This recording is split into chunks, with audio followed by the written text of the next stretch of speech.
دیکھیں یاسر، آصف علی زرداری صاحب ایک وقت تک وہ جو کہتے تھے وہ ہوتا تھا، اب بہت وقت ہو گیا، بہت عرصے سے وہ جو کہتے ہیں وہ نہیں ہوتا۔ آپ ذرا ان کی پچھلی کوئی 15 سے 20 پیشن گوئیاں منظور بسان کی طرح دیکھ لیں، جس وجہ پر انہوں نے کہا ایسا ہو جائے گا، ایسا نہیں ہوا، ایسا ہوگا، ایسا نہیں ہوا۔ ماسوائے ایک سینٹ کے الیکشن میں جیت، لیکن اس کے بعد دوسری ہار، یہ چیزیں سامنے ہیں۔ میرے پاس اطلاع یہ خبر آپ کو میں دیتا ہوں بڑی، پاکستان پیپلز پارٹی کی یہ خواہش ہے کہ ان ہاؤس تبدیلی آئے، اور ان ہاؤس تبدیلی کے لیے انہوں نے سب سے زیادہ کوشش، یہ آپ کو میں بڑی خبر دیتا ہوں اندر کی،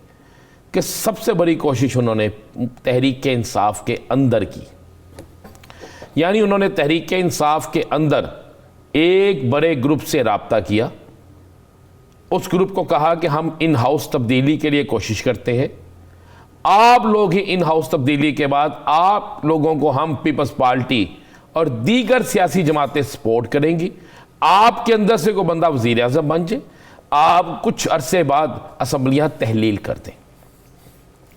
اس گروپ کے ساتھ میٹنگ ایک کراچی میں ہوتی ہے،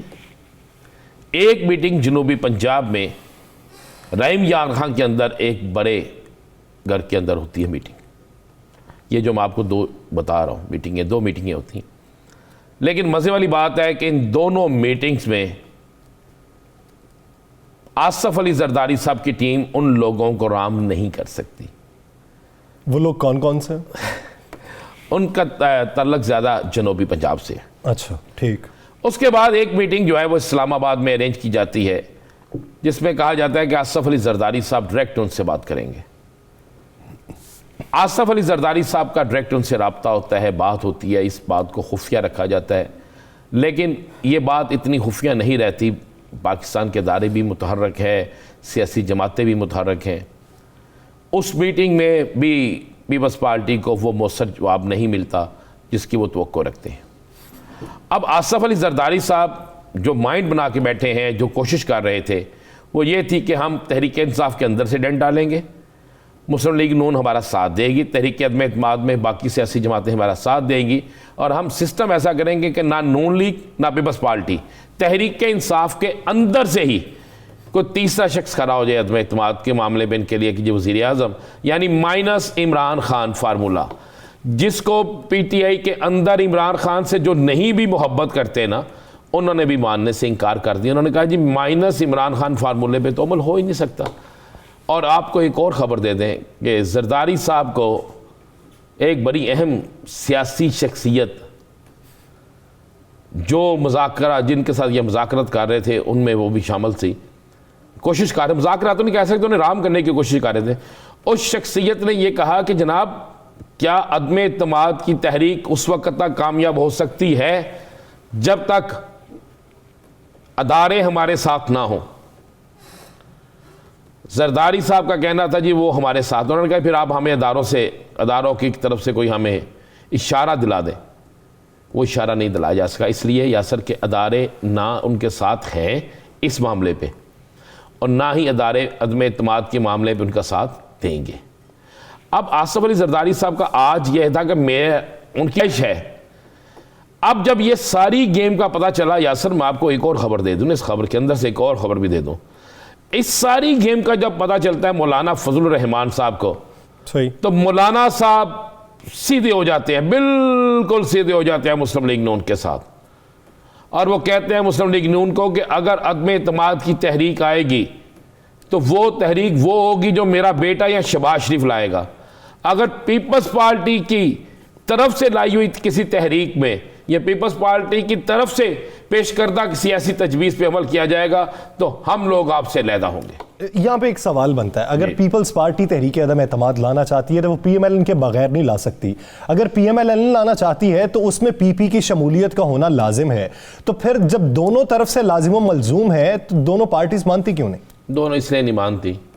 کہ دونوں کو ایک دوسرے پہ یقین ہی نہیں ہے، دونوں ایک دوسرے کے ساتھ کھیل رہے ہیں، دونوں ایک دوسرے پہ 1% بھی یقین نہیں رکھتے۔ نون لیگ کے اندرونی حلقے کہتے ہیں کہ جناب اگر ہم عدم اعتماد لاتے ہیں، پیپلز پارٹی پیچھے ہٹ جاتی ہے تو ہماری سیاست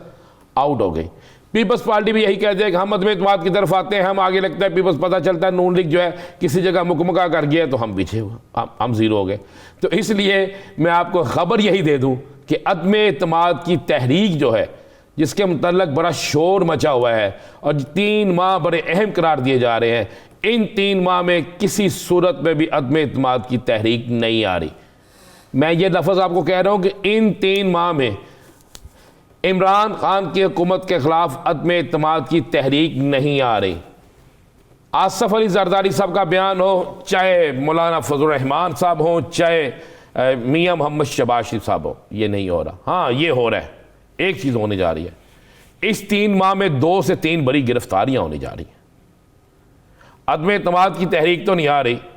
ان 3 ماہ میں 2 سے 3 بڑی گرفتاریاں, میں آپ کو یہ لفظ کہہ رہا ہوں, 2 سے 3 بڑی گرفتاریاں ہونے جا رہی ہیں. اور ان 2 سے 3 بڑی گرفتاریوں کے بعد سیاسی بوچال آئے گا, لیکن وہ حکومت گرانے کے لیے نہیں ہوگا, بس تماشا دکھانے کے لیے ہوگا. یہ میں آپ کو کہہ رہا ہوں, ہم کریں گے جب پروگرام دوبارہ جب یہ ہوگا تو اس پروگرام میں ہم آپ کو یہ کلپ دکھائیں گے بھی انشاءاللہ. مستقبل کا منظرنامہ آپ کچھ وضع کر رہے ہیں, ممکن بنایا جا سکے گا یا پھر شہباز شریف صاحب کو گرفتار کروایا جائے گا. اسی پہ بات کرنے کے لیے پاکستان تحریک انصاف کے رہنما کنول شوذب صاحبہ نے ہمیں کیا ہے. کنول صاحبہ بہت شکریہ آپ کے وقت کا. کنول صاحبہ بات یہ ہو رہی ہے کہ 17 ماہ بعد جب سابق وزیر اعظم واپس نہیں آتے تب آپ کو یہ لگتا ہے کہ علاج بھی نہیں کروایا گیا, کہیں سے کوئی رجوع ہی نہیں کیا گیا, تو اب شہباز شریف صاحب کو پکڑے جانا چاہیے کیونکہ وہ ضامن ہیں. لیکن 17 ماہ کے دوران سوال یہ ہے کہ ہائی کمیشن نے کتنی بار ان سے رابطہ کیا اور پنجاب حکومت نے کتنی بار ان سے رپورٹس منگوائی؟ جی بسم اللہ الرحمن الرحیم. Thank you very much Yasir. دیکھیں ہم تو بارہا کہتے رہے ہیں, اور جب وہ یہاں سے جس دن روانہ ہوئے اسی دن سے ساری دنیا کو نظر آ گیا کہ کتنی ایک پلیٹلیٹس کا مسئلہ تھا اور کتنی جو رپورٹس جمع کرائی گئی ہیں ان میں کس قسم کی ٹیمپرنگ کی گئی.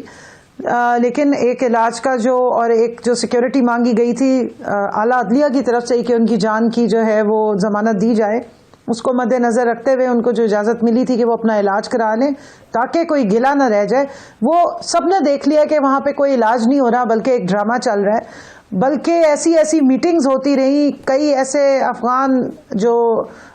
سو کالڈ لوگ تھے, میں لیڈر ان کو نہیں کہوں گی, جو پاکستان کے خلاف اتنی غلط زبان استعمال کرتے رہے, ان کو بلا کے اور چائے پانی پلائے گئے.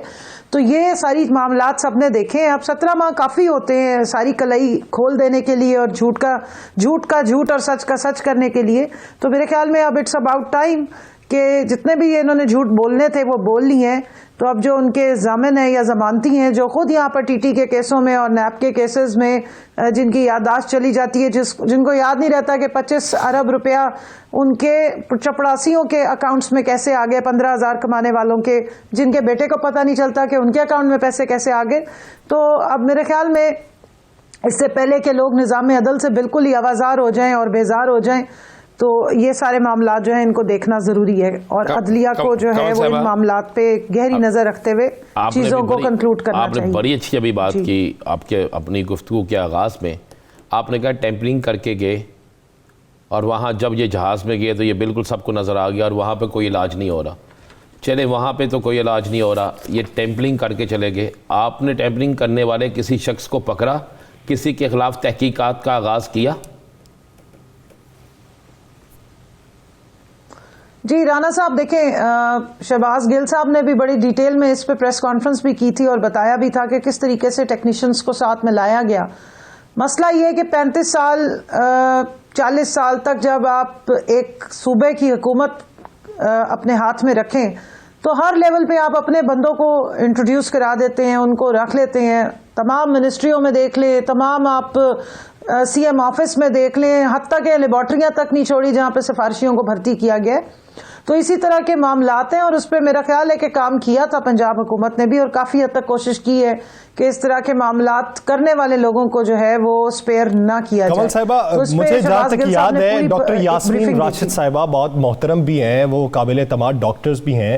ان کا یہ ماننا تھا کہ جب وہ یہاں پاکستان سے گئے اس وقت ان کی حالت واقعی خراب تھی. اب کا میں کچھ نہیں کہہ سکتی کہ اب ان کی حالت کیسی ہے, لیکن جب وہ پاکستان سے گئے تھے تو اس وقت ان کی حالت کافی خراب تھی. تو کیا پھر ہم ان کے بیان کو بھی غلط سمجھیں؟ دیکھیے جی، میں ایک سمپل آپ کو ایک فیکٹ بیسڈ بات بتا رہی ہوں. جب میری طبیعت خراب ہو تو میں جا کے لیبارٹری سے، ڈاکٹر مجھے ٹیسٹ لکھ کے دیتے ہیں یا میرے بچوں کو ٹیسٹ لکھ کے دیتے ہیں، میں جا کے سیمپل لیبارٹری کو دیتی ہوں. اس کے بعد میں جاؤں یا نہ جاؤں، میرا کوئی گھر والا بھی جا کے وہ ٹیسٹ کی رپورٹ اگر ڈاکٹر کو دکھا دے تو ڈاکٹر اس کے مطابق دوائی دیتے ہیں. انہوں نے تو جو ٹیسٹ کی رپورٹس آئی ہیں اسی کی بنیاد پر ڈیسیژن دینا ہے نا. انہوں نے کوئی فیس پہ تو لینا نہیں ہے. ایون یہ کہ وہ جو ٹیسٹ کی رپورٹس یہ دکھا رہے تھے، اور ڈاکٹر عدنان خاص طور پہ جس طرح کا رونا دھونا، اور ساتھ میں ڈاکٹر مریم اورنگزیب بھی جتنا رو رہی تھیں، اور باقی سارے ترجمان بھی، یقین مان لیں کہ ہم جیسے لوگ بھی مشکوک ہو گئے کہ واقعی نواز شریف صاحب کو کہیں شاید اسرائیل جو ہے وہ نظر آنے شروع ہو گئے ہیں.